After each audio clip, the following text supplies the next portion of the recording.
Good morning, everyone. It is Monday, May 13th, 2024. It's 9 a.m. It's time once again for our mindful moment. I am Dr. Jonathan Zenz. I am the senior minister here at Unity of Tucson. Unity of Tucson is an inclusive and loving spiritual center right here in Tucson, Arizona, my hometown where I was born and raised, and grateful to live here once again. Yes, Unity of Tucson, we're here to provide a space where people can explore the principles of new thought, to find spiritual understanding, to master spiritual understanding, to find personal purpose, and to develop a spiritual practice, a spiritual path. If that is something that appeals to you, I am delighted to share this time with you. And if it's not something that appeals to you, that's okay too. I'm delighted to share this time with you. But the mindful moment is an opportunity I take every single weekday to engage my own spiritual practice and to do so in a public way so that I can be consistent in my spiritual practice and also to share the wisdom that I have gleaned over the years that I have studied these principles, and always grateful for that. Now, whether you're watching live or on the replay, I would love for you to post a comment and let me know that you are here watching, that we are connecting in this virtual way. I love to connect, and I'm grateful for the opportunity. I will tell you, though, this is something that I do know about you. You are love. You are light. You are life. You are magnificent. And I am so grateful that you shine your light and share your magnificence. Please do keep doing that. So today, what has come up for me to ponder, to consider, to talk about, and then to pray upon is actually sort of a follow-up to yesterday's celebration, where it was all about the allowing of the creative nature within us, the creative love within us, to flow forth into the demonstration, into the expression of our lives, and that we are all endowed with infinite power and potential to create the lives we want to create. And no one else is going to do it for us. No one else is going to do it for us. Part of that, though, is that I think we should be willing to make decisions in every moment. We are endowed with the power of choice. I said that yesterday. We are endowed with the power of choice. Choice is a powerful thing. And many of us give up that choice sometimes in various ways, giving over to the opinions of others, which may not be in accordance with the best, most magnificent outflow of our own quality of life. It's not to say that those decisions aren't wrong for other people, but they may not be serving us. And so our work, each and every one of us, is to really allow the innate intuition within us to flow forth into expression. So with that all said, I referred back to one of my favorite books. If you know me, you know this is the book I always talk about, and this is the book I always tell people to start with if they're new to this philosophy, and that is The Power of Decision by Raymond Charles Barker. And this is an old copy, by the way. You can't even get it with this cover anymore. And it's very well worn with broken binding and all kinds of highlights and notes in the margins. But this is what kind of struck me this morning as I just randomly opened it and thought, oh, this connects with yesterday. So first of all, I want to ask you a question. Does God ever ponder a decision? Does God ever ponder a decision? That's something to think about, because we are, as I teach, we are the full expression of the divine. We are the full expression. The wholeness of us is God. And so in that sense, the individualization has the capacity to ponder a decision. But God itself, the infinite, just does. It just does. It just creates. But there's this quote that came forth today that I would like to share with you. He wrote this: every successful person is a success because they used ideas that arose within their own mind. Original thinking, this is a good one. Original thinking does not come from another person. Then I laugh because we're connecting in this way. But here's the thing, I'm not even sharing original thinking. This is the thinking of Raymond Charles Barker, although I have my own ideas about it. He continues, it happens in your own mind. Fine ideas can be transmitted to you from others, like reading a book. But originality awaits your own self-discovery. It's already in your consciousness, planted there from the beginning.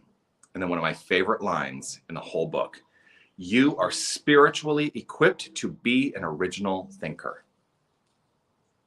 You are spiritually equipped to be an original thinker. So how will you move into action around that idea today?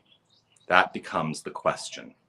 How will you utilize your original thinking capacity to enhance the quality of your own life today? You get to decide. I can't tell you what that is for you. But I encourage you to be on the journey of discovery, to find the original thought within yourself. It may be inspired by another thought. And that's, like I say, I read books all the time because I love to be inspired. But I also recognize that in the inspiration that there are original thoughts that are transmitting themselves from the infinite through me into expression. And that is the capacity of my experience and expression as an original thinker. So I'm going to set this book down, and I'm going to invite us into the practice of affirmative prayer. So if it is safe and comfortable for you to close your eyes, I invite you to do so. I relax right here and choose to close my eyes as it invites me to turn my attention to the inner life.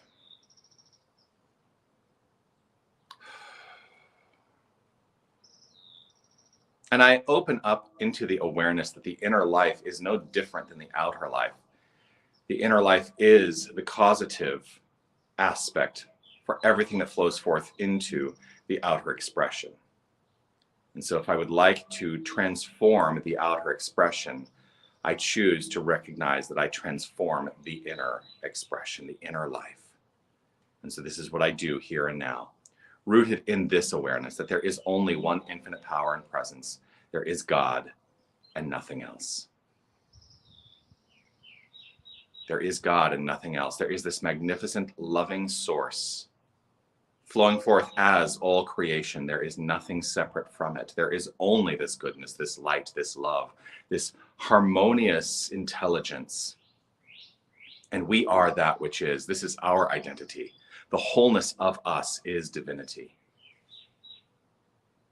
There is no aspect of our beingness that is not 100% divine. And so I relax in this knowledge. I relax into the flow of being, knowing that God is the beingness at the core of me. And I hold firm that this is so for each and every one of us. I choose to understand and see the face of God in every person I encounter. I choose to understand the nature of God in all nature, in all expression. And so I know that God is flowing forth with magnificent divine ideas at all times, that this is the substance of God, this is the currency of God, and that we are able to utilize this currency for the fulfillment of high quality living. And so I welcome original ideas. I welcome original thoughts flowing through me. I welcome the opportunity to be inspired in myriad ways. I welcome the magnificence that is the core of my beingness. And I choose to see the magnificence at the core of beingness for each and every one of us. And so with gratitude and appreciation overflowing from within, for knowing that I am endowed with the capacity to make decisions perfectly, easily, and effortlessly that are in support of a most magnificent experience of life, I simply let it be. I relax, I let go, I trust, I know, and affirm it as so by saying, and so it is. Amen.